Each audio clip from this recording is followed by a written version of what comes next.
Assalamualaikum warahmatullahi ta'ala wabarakatuh. So my name is Rohamin M. Musa, the reporter of the day. No, our topic is about types of EC that measure complex learning outcomes. No, next is meron tayo ditong types of EC test items. The first is restricted response easy items, and the second is extended response items. An example of complex learning outcomes that can be measured, no?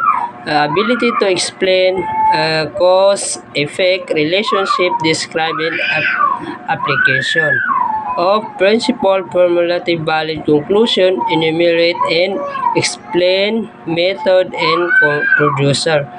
And extended response easy items is ability to extended response easy items is organize ideas, integrate learning, design, and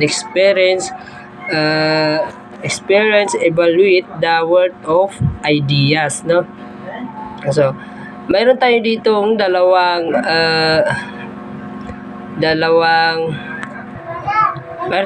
dalawang types of easy test items, no?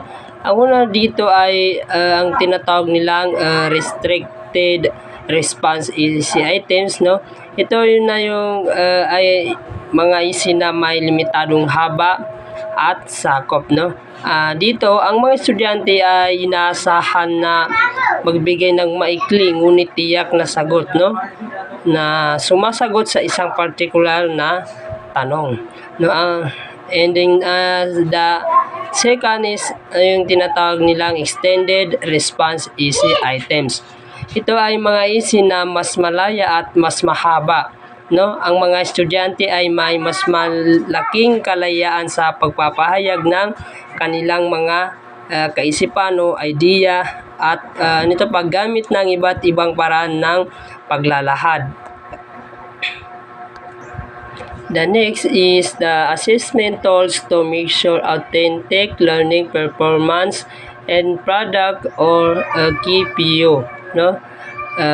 Level 5 of the learning outcomes in KPUP can be assessed through performance or product, no? So dito is meron tayong tinatawag na authentic evaluation, no? Ang authentic evaluation ay isang uri ng pagsusulit na sumusukat sa mga real life tasks, no? At performance at actual product, no? Ang dalawang pinakakaraniwang uri ng authentic assessment ay ang mga performance assessment, no? At ang paggamit ng portfolio, ibig sabihin sinusuri nito kung paano ginagamit ng estudyante ng kanilang natutunan sa totoong sitwasyon, no? Hindi lamang sa pamamagitan ng mga traditional na pagsusulit. Next is performance assessment tools, no? Number 1 is checklist is a tool that consists of a list of qualities that are expected to be observed as a present or absent, no? The presence is the mark and the absent is mark X, no? This example of checklist on the use of microscope is 10 points instruction. Observe the student in laboratory activities with the use of microscope. Check the items which you have seen which were done, no? Appropriately, and mark X items which were not appropriately.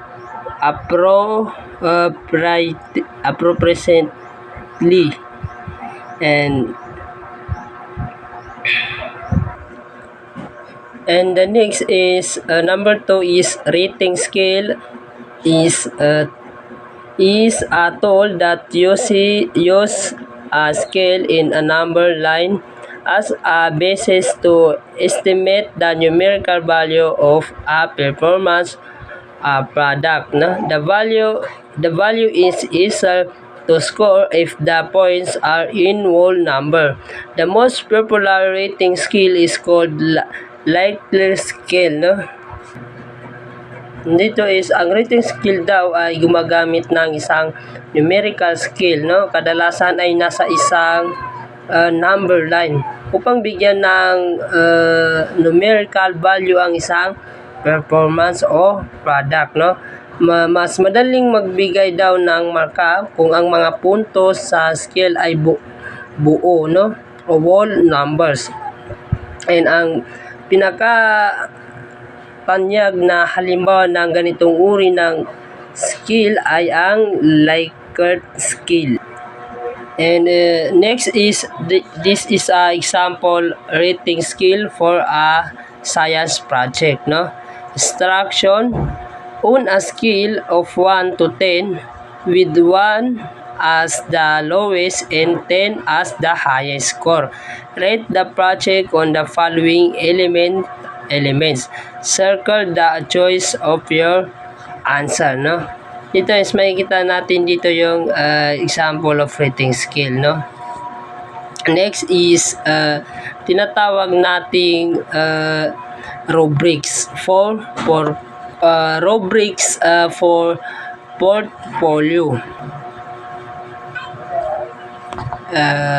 Rubrics for portfolio. A portfolio is a compilation of the experience as authentic learning outcomes present with evidence and reflection, no? To assist the total learning experience as presence in a holistic package. An assessment tool called a rubric utilized, no? Dito sa rubrics for portfolio ay ang isang portfolio ay isang koleksyon ng mga ang isang portfolio ay isang koleksyon ng mga karanasan bilang mga authentic learning outcomes, no?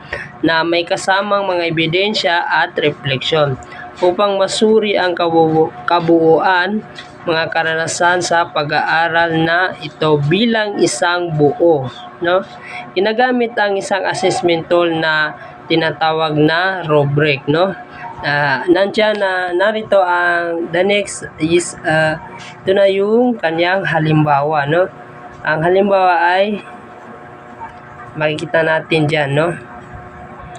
Makikita natin sa example, sa criteria is nilalaman dito ay contents of the portfolio, and the number 2 is objective the portfolio and quality of entries, and the presentation of entries, and the last is promptness.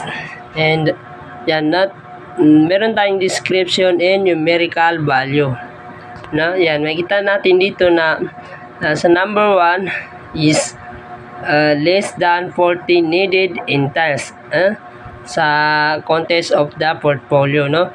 At sa number 2 naman is less than 59% of the needed content. At number 3 is has 60 to 70% of the needed content. And number 4 is has 75 to 89 of the needed content, no? At number 5 is has 90 to 100 needed to content. Ito yung mga example ng suggested rubrics for a field study course portfolio. And hanggang dito lamang po at maraming salamat. Bye-bye.